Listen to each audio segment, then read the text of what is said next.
দাবানলের লেলিহান শিখা গ্রাস করে ফেলেছে যুক্তরাষ্ট্রের ক্যালিফোর্নিয়া অঙ্গরাজ্যের লস অ্যাঞ্জেলেস শহরকে। পুড়ে ছারখার হয়ে গেছে এলাকার পর এলাকা, ধ্বংস হয়ে গেছে প্রায় 10,000 অবকাঠামো।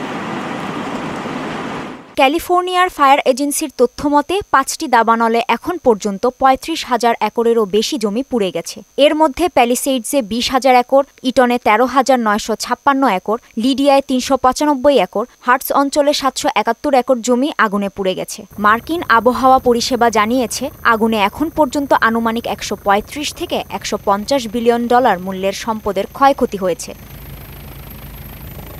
শত শত অগ্নি নির্বাপন কর্মী আকাশ ও মাটি থেকে আগুন নেভানোর চেষ্টা চালানোর পরেও কয়েকদিন ধরে দাবানল ছিল নিয়ন্ত্রণহীন। অবশেষে অগ্নি নির্বাপন কর্মী আগুন কিছুটা নিয়ন্ত্রণে নিতে সক্ষম হয়েছে।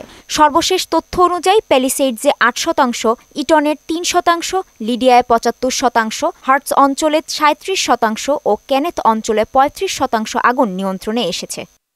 আবহাওয়াবিদরা বলছেন, দাবানল ভয়াবহ আকারে ছড়িয়ে পড়ার পেছনে অন্যতম কারণ ছিল ঝড়ো বাতাস। কয়েকদিন ধরে চলা প্রচণ্ড এই বাতাস কমে আসায় শুক্রবার থেকে আগুন নিয়ন্ত্রণে আসতে শুরু করেছে।